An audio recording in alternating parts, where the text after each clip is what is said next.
Hello, and welcome to another episode of Between My Therapist and I. Today, I am joined by Stephanie, licensed mental health counselor. I know you've seen her before if you follow us, and she wasn't licensed, but now she is. So licensed mental health counselor, and still our clinical manager in Fort Myers at the Traveling Therapist.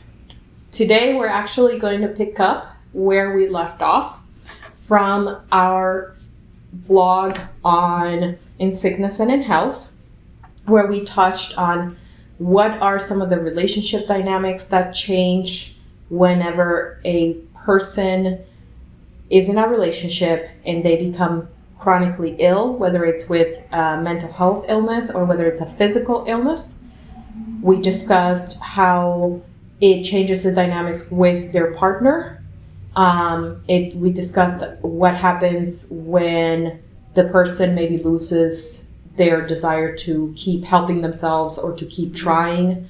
And we also discussed what are some tips and ideas that each person can do to continue being engaged in the relationship and just in life in general. Mm-hmm. So if you're curious about all of those things, it was actually a really in-depth look into it. So if you're curious about that, we invite you to look at our first video.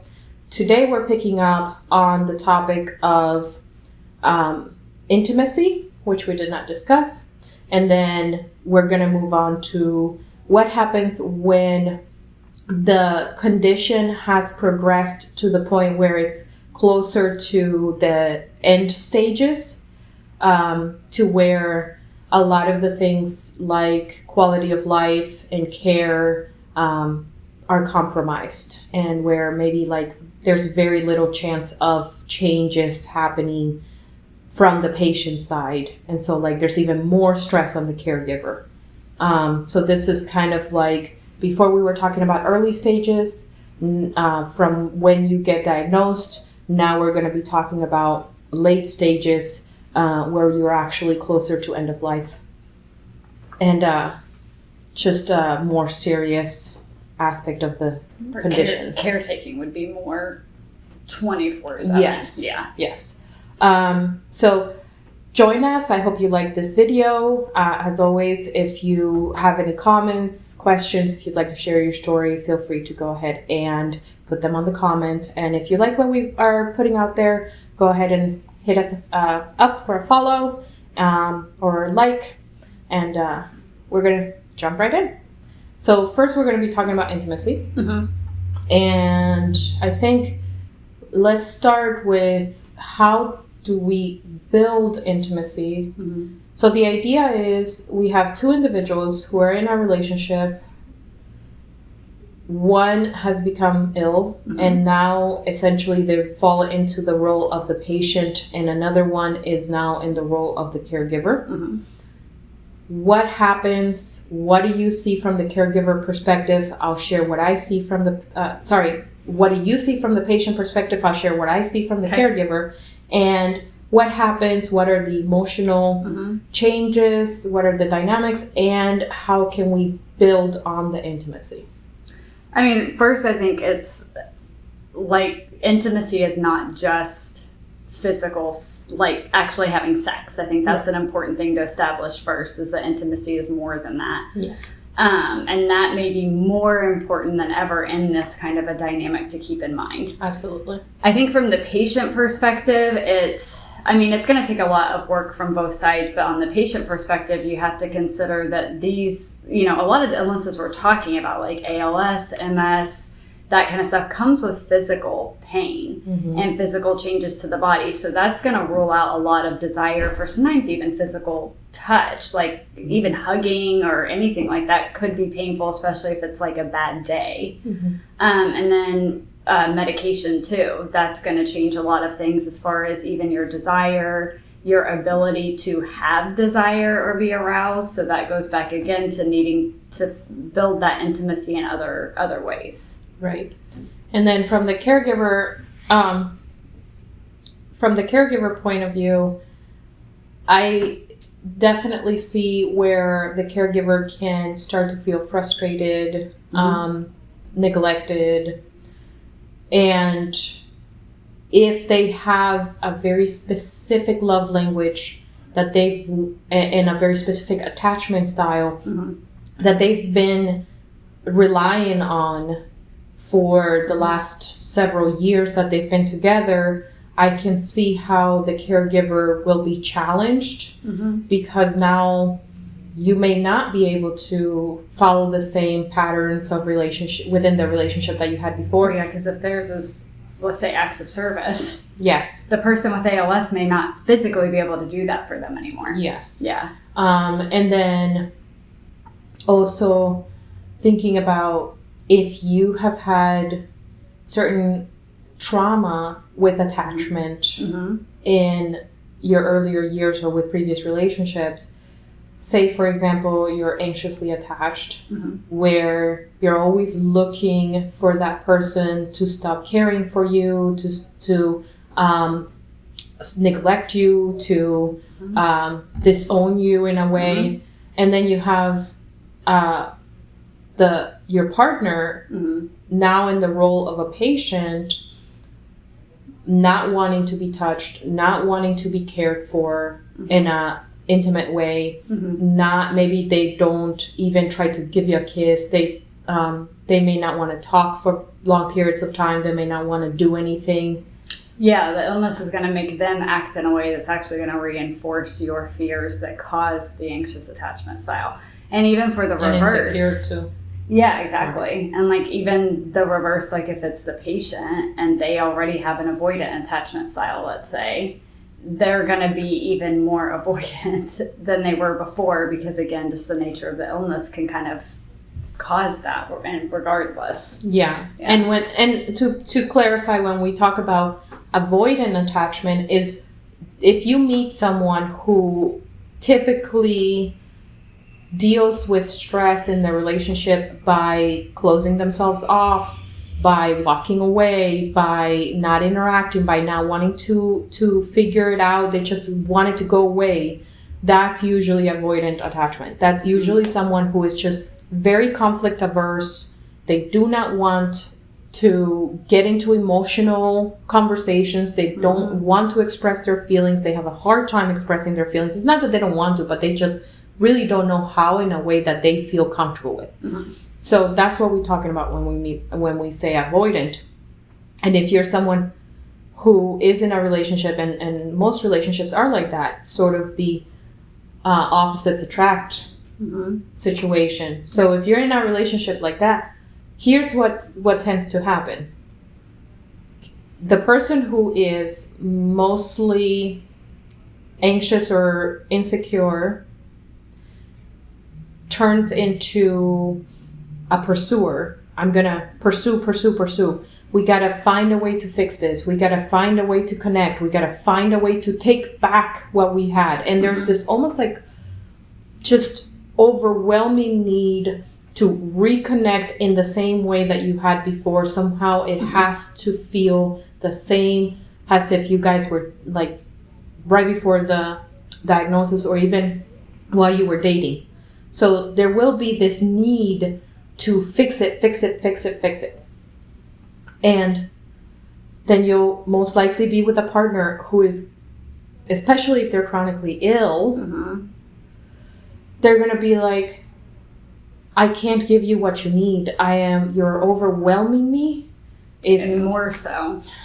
Because, again, with having that kind of disorder, it's like you're going to be not only pushing them to do something that they, quite frankly, may not have the energy or capacity to handle right now, but also you're reminding them of what they no longer can do as well. And then there's that of their own insecurities and things like that are going to rise up too. Yeah.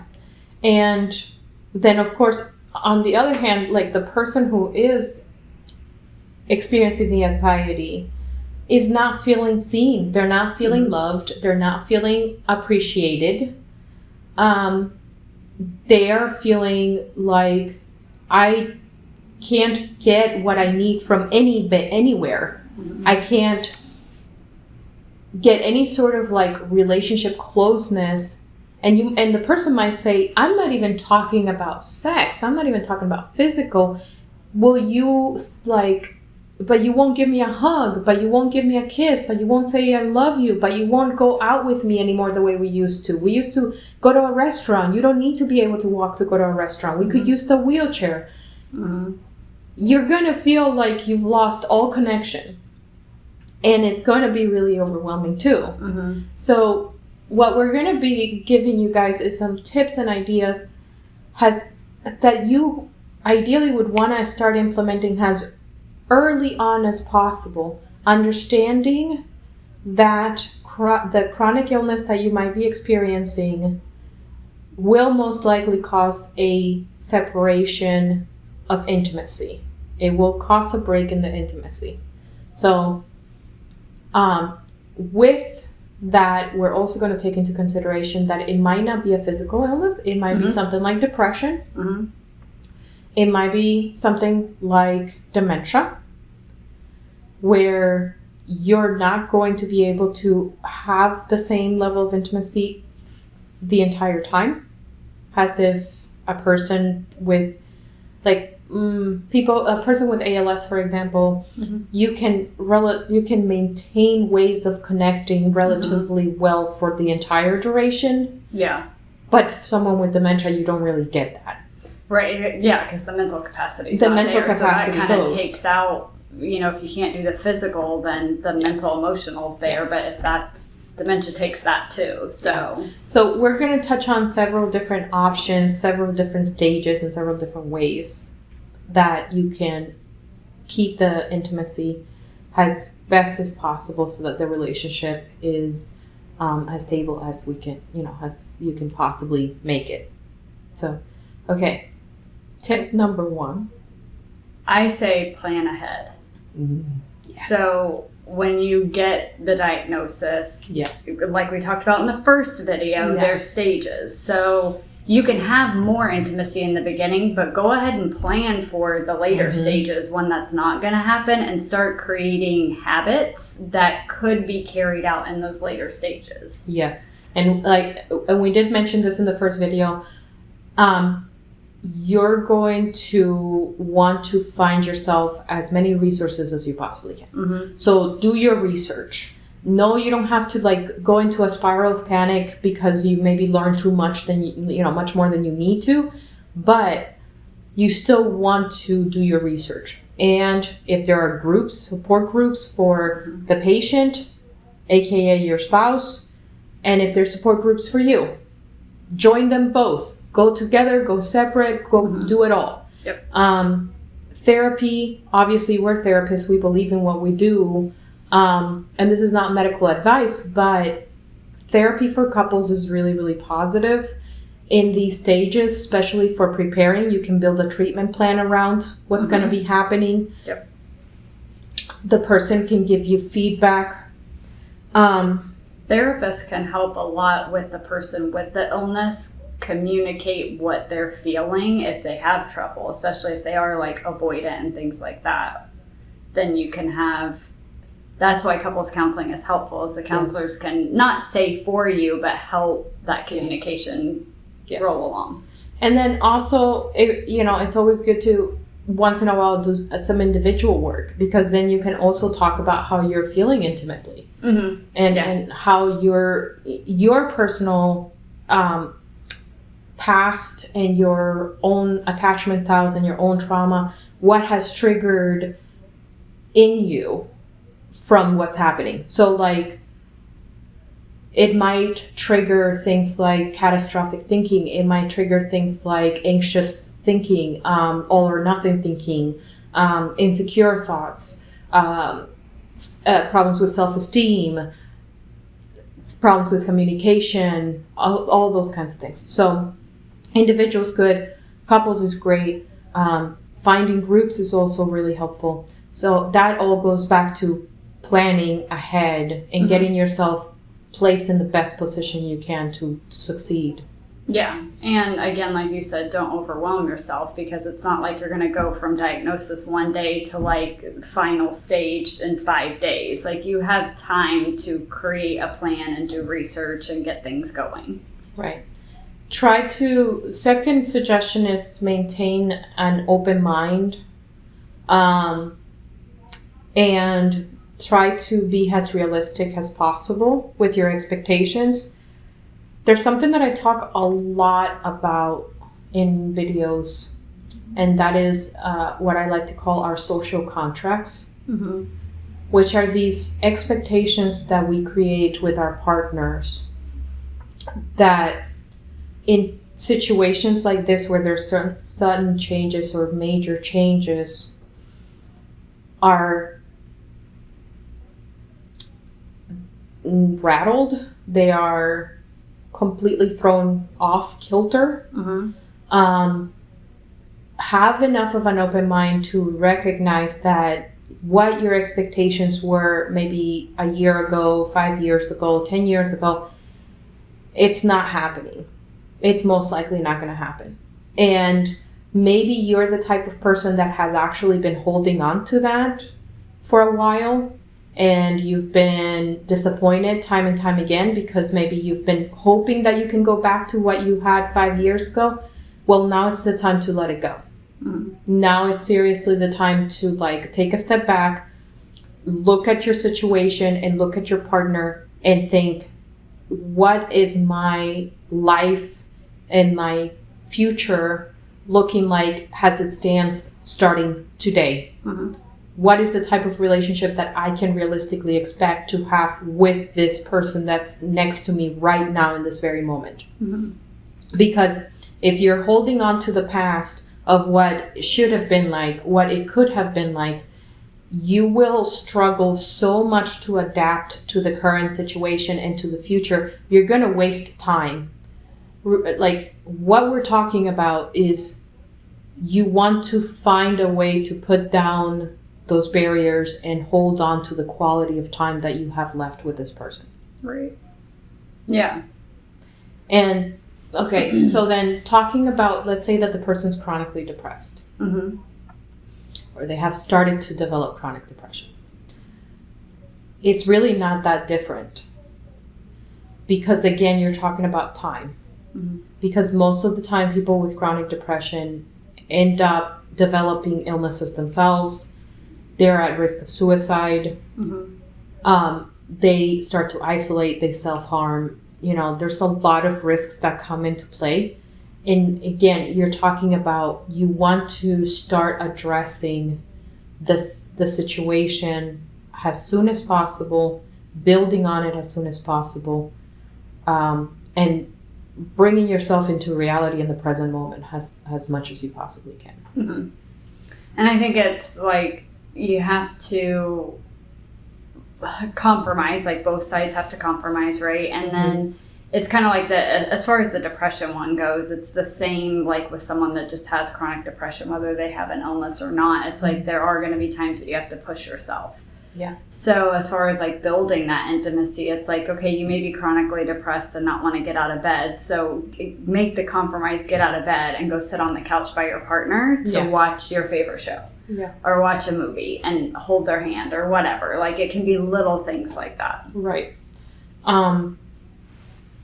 When we were talking about some things that you can do, so speaking of now the love languages, the more you can practice using as many of the love languages on a regular basis, the better. So here are some suggestions on how you can use the power of the love languages to create intimacy that does not necessarily require sex, even if the person, their main love language is physical touch.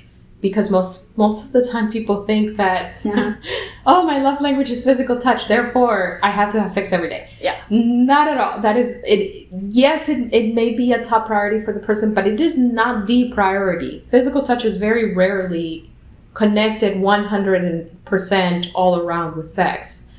Physical touch is hug, it's hug, hold. Yes. Even sometimes just rub your hand down their arm kind of thing can be that little bit. Yeah. Yeah. So okay, so we can start with that one. So let's start with how would we use physical touch if you're in a situation starting with worst case scenario, there is no sex. How do you build intimacy using physical touch as a love language?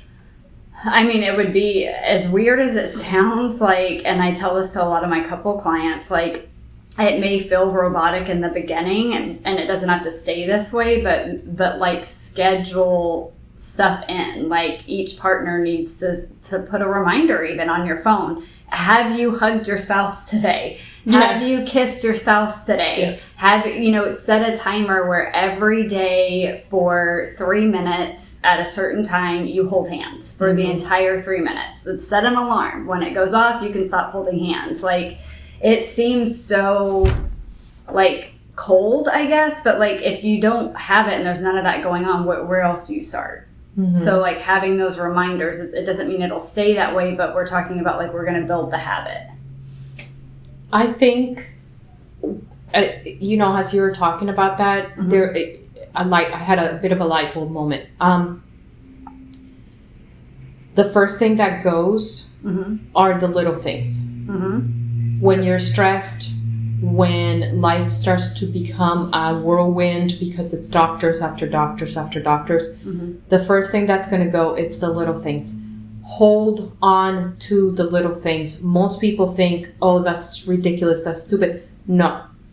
The little things. The little things become everything. They build their relationship. And I'm talking something as simple as waking up in the morning and giving each other a kiss. Giving each other a hug whenever you are feeling sad. Sitting next to each other instead of starting to sit in a completely different chair. Yeah, even if you don't want to hold hands, like sitting where even like your arms are touching, it's just any kind of physical touch like that builds some kind of a connection. Right. If you guys, like, for example, if you used to have any sort of like special, intimate moment, whether it's, whenever I'm doing the dishes, my spouse always comes behind me and like puts his hands on my shoulders, or I put my hand on his shoulders or something like that, or rub their back or whatever. Maybe they are laying down in bed and they're about to go to sleep, and it's the habit of like scratching their head or their back, or like just rubbing their back to soothe them into sleep. Don't stop doing these things. Don't give up on the little things. So I think even too, like, because we're talking about people that have these like prolonged serious illnesses, and I think, some of them like MS and ALS and things like that can result in the caregiver having to like pick up or help the other person move, like get in and out of a wheelchair. That can become very robotic, that touching, to where it's not building a connection. So it's the caregiver being mindful of, hey, like when you pick them up and put them in the wheelchair, don't just release and go about the day. Like stop for half a second and like do a soft rub on their arm, or, something like that, or just like lightly place your hand and like more intentional touching. Or like a quick kiss on the forehead, or... It's stuff that you can, like, it literally takes a couple seconds and you can incorporate it into your new routine with the person that has the chronic illness. And it will make a world of difference. It'll make a world of difference for you and for them. Okay, let's say, acts of service. This is tricky. But acts of service, obviously the caregiver is going to feel like they're always giving. And everything they do is an act of service. But what is an intimacy-based act of service? And what is this is routine, this is what I have to do, so I do it because I have to, act of service? There is a difference. When a caregiver does something like brushing their loved one's hair, when they do something like taking a little extra time to put lotion on, giving a massage when it's not necessary, when you're going a little bit above and beyond to serve, let's say, the meal, those types of things, like, it's all... The acts of service, whenever you're doing something for somebody all the time, the acts of service that build intimacy are the ones that are intentional. Like I'm thinking, like, even if you pick out their clothes and help them get dressed, like make it cute, like put effort into like, oh, this would look really good on them. Or, just because they're older and maybe don't move around as much, their clothes last longer, doesn't mean that you can't go buy them a nice new shirt to make them feel good. It can be stuff like that. Or even as the patient, being able to, you're going to be limited maybe on how you can get around. So acts of service may not be like doing the dishes for the caregiver, things like that. But if you still have any kind of way to use like a cell phone or anything, you can call and order flowers to be delivered to the caregiver, or call and order what their favorite food is to have delivered that night so they don't have to cook. Like it can be little things like that. Like it's you making the call. You may not be going out to get the food, but it's something. Yes. And the person, for example, let's say that the person can't necessarily, like the patient can't get up and do the dishes, but maybe they're in the wheelchair next to the counter and they're drying.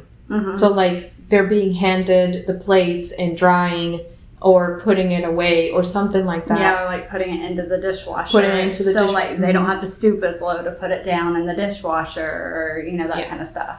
To me, something I've observed over the years working with couples who are in these dynamics of relationships is a huge act of service is being mindful of what you can do as a patient, that you can support the caregiver. So if you have capacity to do something, an act of service is to do the utmost you are capable of doing. To being thoughtful enough to say, it would make my life easier if I let my caregiving spouse take care of this, let's say make the coffee in the morning, but it would make their life easier if I did it, and they already do a lot. So just by you doing the best that you can on your end and making it intentional, that in itself is an act of service. Yeah. So it's helping you and it's helping them. Taking that mind to intentionally be thoughtful of the other person on both ends too, of like, okay, it's not just what do I have to do tomorrow, it's like, but what can I do to make them feel better, like more than what I'm doing, that's just the required. Right. Yeah. Okay, the next one's words of affirmation, which I think is probably should be the easiest, can often be the hardest. Yeah. Should be the easiest. But that can be literally saying I love you. Words of affirmation can be written too. Yes. So, leaving a sticky note on the mirror for them to find in the morning. On the pillow. Or on the pillow. Yeah, stuff like that. Yeah. I want to say beware of falling into the same rut with words of affirmation as if... Oh, yeah. Yeah. I love you becomes meaningless if it's just said 100%. All the time. Yeah. 100%. I love you. I'm sorry. Yeah. Yeah, thank you. Put a little effort. Like if you're actively trying to show love and trying to build intimacy. So again, it doesn't have to happen all the time because otherwise it becomes mundane.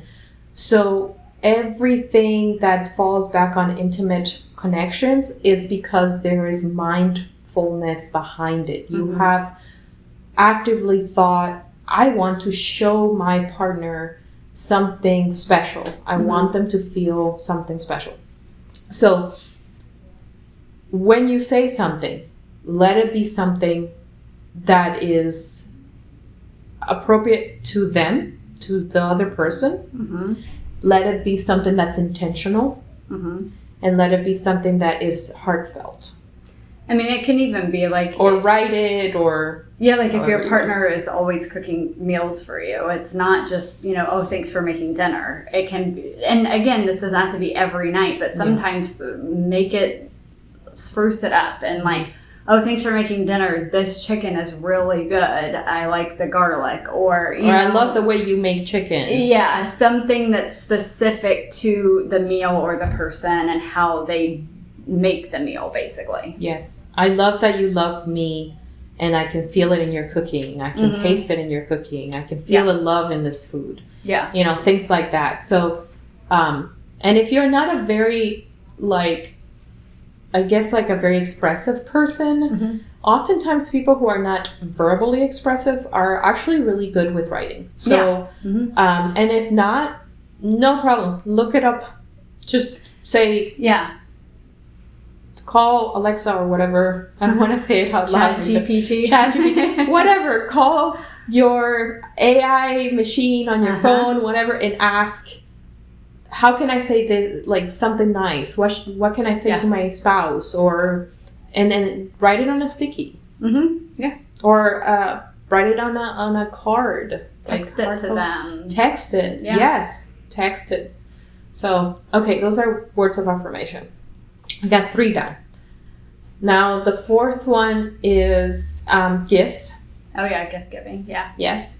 And which we kind of threw that in with some of the others. Because the roses and the buying, the buying ordering food, getting them a nice shirt or something. Yes. So gifts are never, it's not really about like, oh, it's got to be opulent or big. No, I mean, it can be you're at the grocery store and you know that they like Snickers bars and they haven't had one in a while, so you grab one as you're checking out. You know, it can be very simple like that. Or buying their favorite snack or something like that. Yeah. Okay. And then the 5th one, so we have physical touch, we have words of affirmation, acts of service, gift giving, gifts, and then the 5th one is why am I blanking? Because everybody always blanks on the 5th one. The poor person that has this her love language is gonna be like, they always forget me. Gift giving, words of affirmation.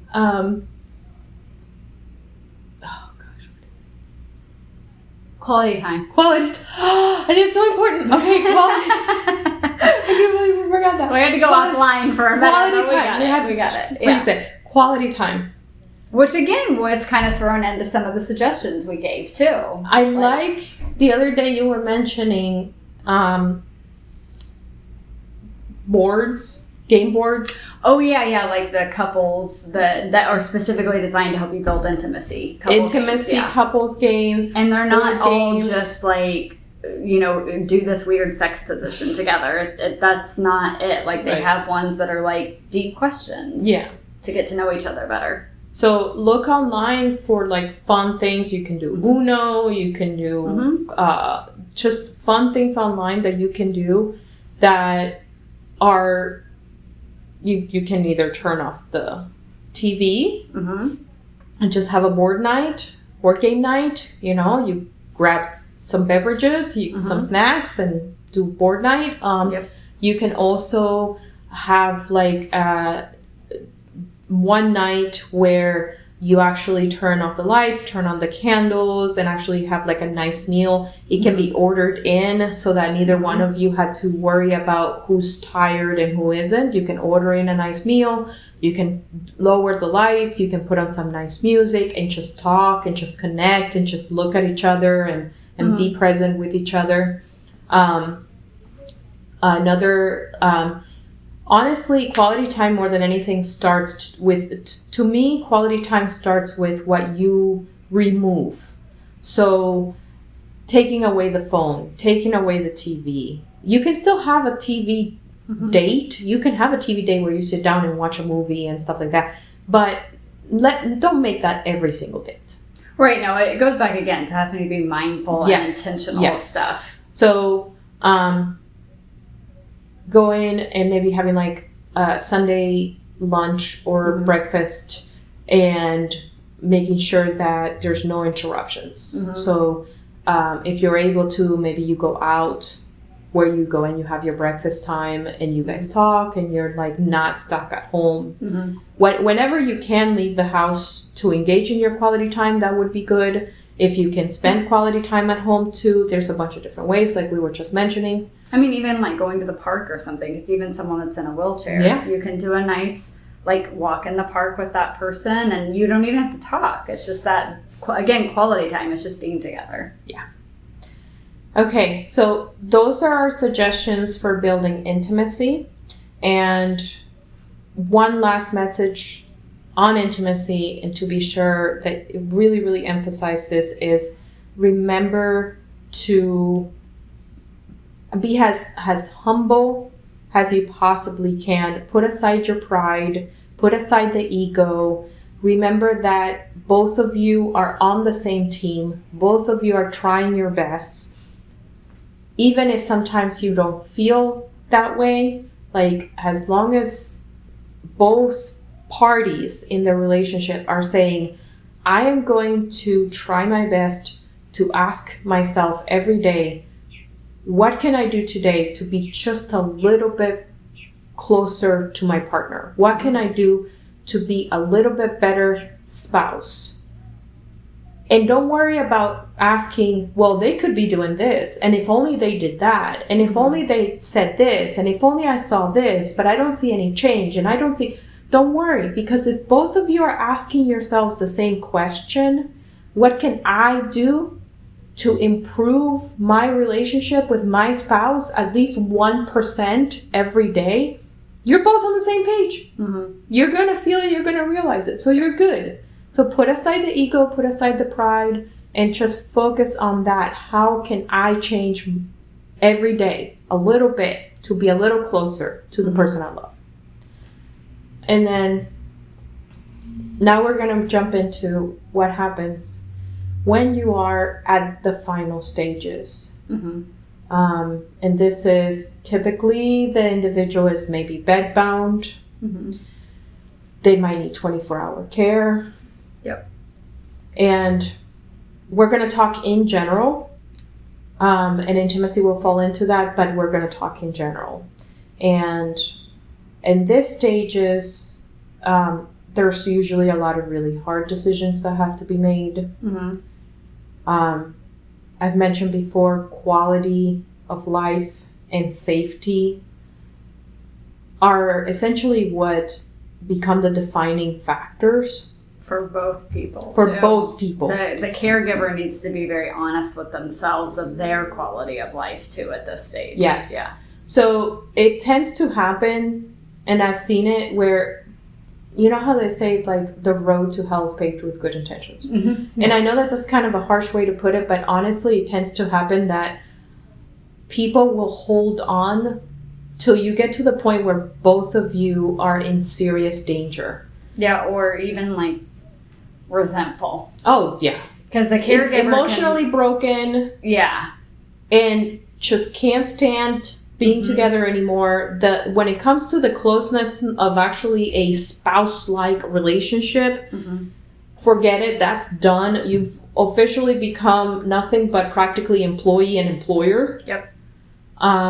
And even worse, because again, like employee-employer, there's not always resentment there. Or like strangers at this point. And when that starts setting in, then the quality is going to be scary. Because when you don't care, there's resentment. It's not that you're going to intentionally do anything, but it does mean that you're going to unintentionally not give the same quality of care to the person. And then also, there's people that, because they're afraid, so you'll have like the caregiver thinking, I can't handle the guilt of making the decision to like place my loved one. I can't break my vow. I can't break my promise. I told them that I would never do this to them. Yes, we were 25 at the time, or 30 at the time, but I made a promise that I'm never going to break it, and we're going down together. And that's all well and good, until you have also become the person that is putting yourself and your loved one in a position where there's falls happening, where there's a risk of leaving a stove on, where there's risk of a trip in the shower, hurting your back. So that's something happening to the caregiver where now you're happening to be cared for too. If you throw your back out, how are you going to help your partner, and then you're both needing someone to come in and take care of both of you. Right. So from the patient's point of view, it happens a lot where it's like, I'm so scared of being placed or going somewhere where I'm worried I'm not going to be taken care of, that I'll put myself and my loved one in jeopardy, their safety, their quality of life, just because I'm so scared. And the caregiver oftentimes is relying on the patient to make the decision. When in reality, if you both make that decision together, even if it's at a point that the caregiver has to be the one that makes it, the caregiver, by choosing to put the loved one in like a care facility, is lessening a lot of their stress. And so, like, I understand the fear behind them not being taken care of, or, you know, because we've all heard the horror stories. But then you as the partner get to still go visit them there. Well, who do you think is going to notice when they're not being properly taken care of? Yes. It's going to be the person that's regularly visiting them. So you have the option to notice that and immediately have them removed or put in another place. So it's like it doesn't mean that they're just there and then forgotten about. Yeah. So let's imagine that, I want to talk a little bit about dementia, because I think that dementia is a very particular type of diagnosis.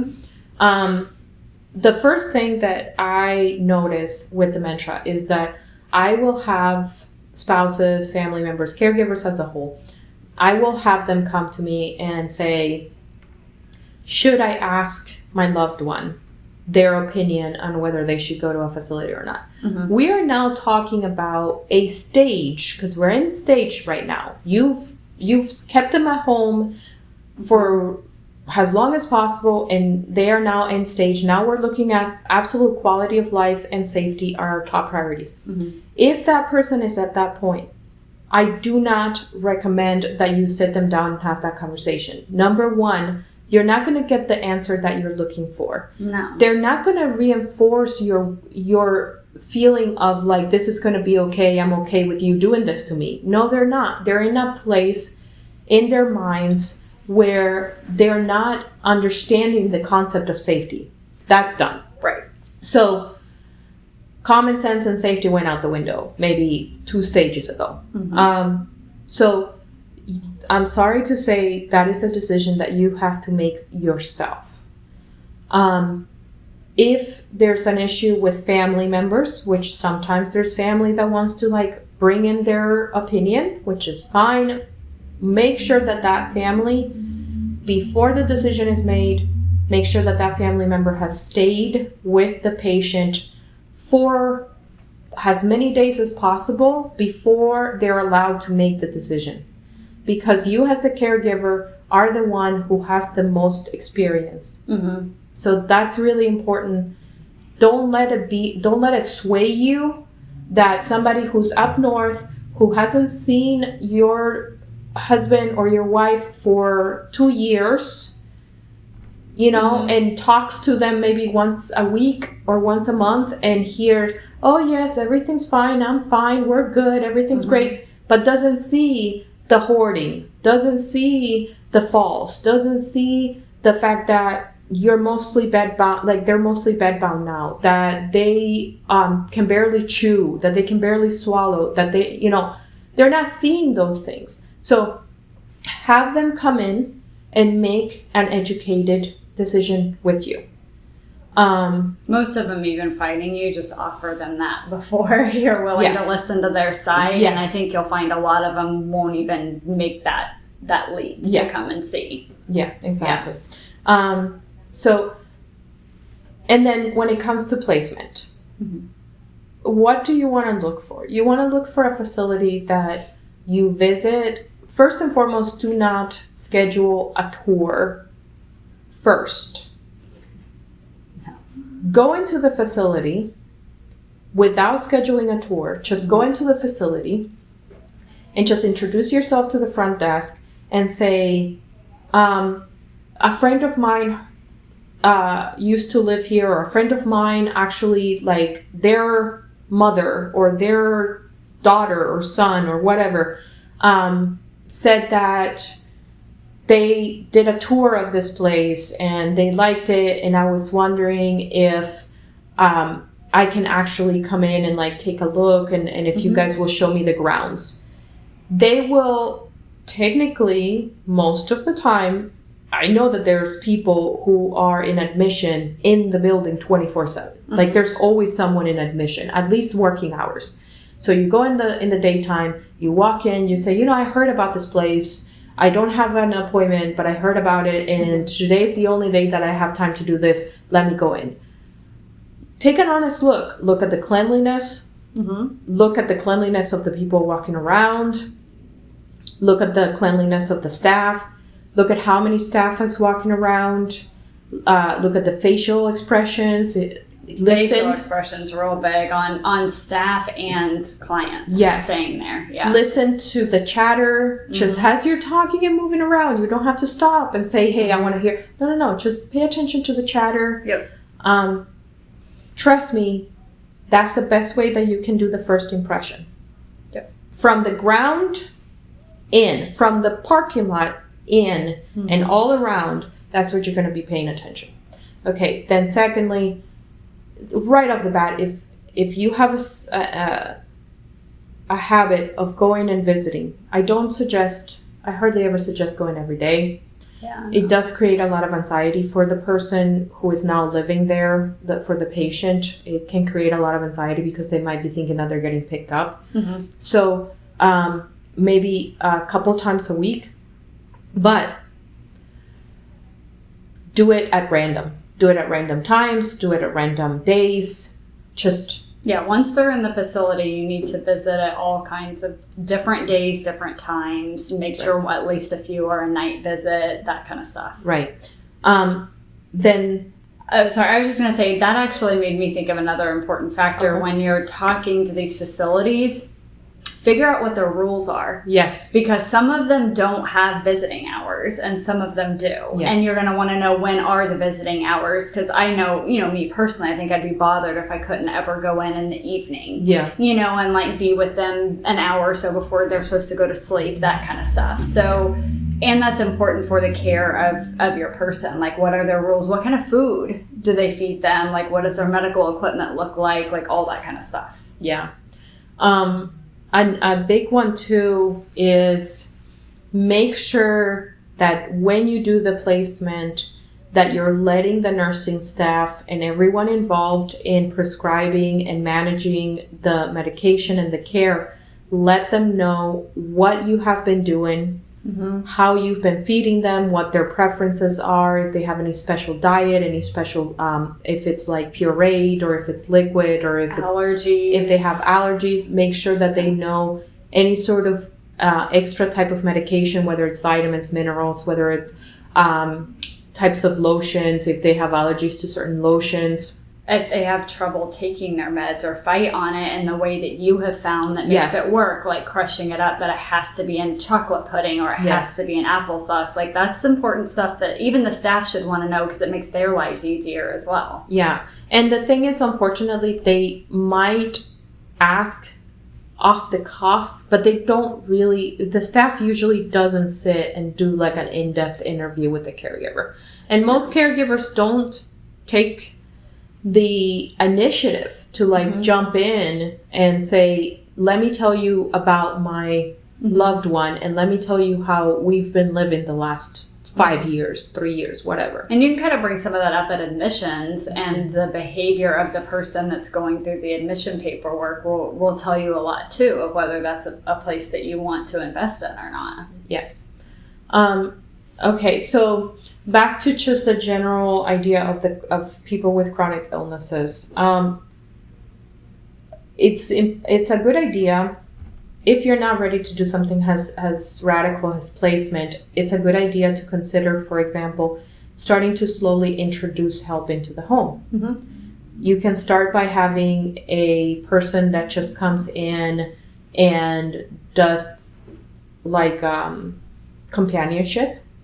So you go out and you maybe get your hair done or something like that, and then you have the companion there.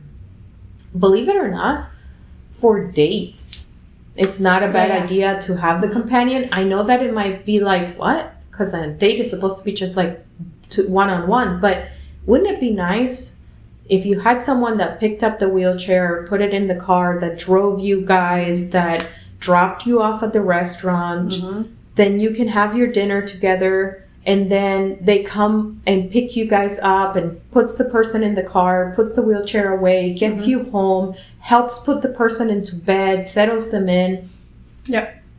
You know? So that's good too, but even help that's like just hiring someone to come clean the house once a week. Yes. Like, it doesn't even have to necessarily be help that's specific to the patient. Yeah. It just anything to help you as the caregiver too, especially when it's at this stage. Yeah. Because then that means all your energy is going to the patient. How are you making time for everything else? Yes. So start by introducing people that then over time they're going to become familiar enough that if you did need to like increase the level of care, so for example, if they needed to give them a bath, if they needed to manage medications, if they needed to stay overnight, these are people who are now trusted individuals who are part of the household, who started out maybe coming once a week, but now they're coming every day, or now they're coming a couple times a week. That helps a lot to build the willingness of the person, both people, to receive help. Yeah. Because sometimes caregivers can also be really like, no, I don't want anybody in my house. Yeah. So start small and work your way up. Yeah. I agree. And then all also comes back to just helping with, if you have the ability to get help throughout, then you have a little bit more energy and a little bit more willingness to do the little things. And I think too, at this important thing to mention, because I can already almost like hear people saying it of like, well, you know, who's going to pay for that? So, and we do talk about this in the first video. We do a little bit, but again, there are resources out there. Yeah. I'm not saying that it works for everyone, but like, you're not going to know if you don't research. And like, there are things through Medicare, Social Security. There are, each state has a system normally set up. United for Way. Stuff like this. United Way. You have United Way, you have Medicaid. Yep. You have the Area Agency on Aging. At least in all of Lee, Collier, Charlotte, I think all of Florida has AAA, Area Agency on Aging. Yeah, so there's lots of resources out there, even if you don't have the money to privately pay for all of this stuff. It doesn't mean you're going to get everything, but like, there are resources available for you. And call, if you have health insurance, call the health insurance, because a lot of private health insurances like Cigna, Aetna, United Health, a lot of them have extra, they will provide hours of caregiving, the extra incentives. So a lot of them will provide transportation, a lot of them will provide caregiving, and you may not even realize that that's available to you. So, and some insurances even have volunteers that are like that will come and drive you. Some of them are volunteers that will come and be companion stay and stuff like that. So there's lots of stuff out there. Yes. Another thing too is check the type of life insurance that you have. Private pay can be paid through certain types of life insurance. They can be paid through certain types of health insurance. It doesn't have to just be with cash or savings. Well, when we're talking about preparing, so if you're someone that this hasn't even happened to you yet, and you're like everybody else, you don't think about it, and it's not in your foreseeable future, when you get life insurance, get one that has a plan for just in not case. Just to pay for when you're gone, but pay for things that can help if you were to get chronically sick. Yes. So, with that said, we hope that this was helpful and that it gave you some insight, and we wish all of the caregivers and all of those who are suffering from chronic illnesses all the luck. We send you lots of love, and we just hope that everyone is able to find a little bit of hope and peace and just closeness in their hardship. We know it's hard, but you can do it. We believe in you. We hope you have a wonderful afternoon, and thank you for joining us for Between My Therapist and I. Bye, guys.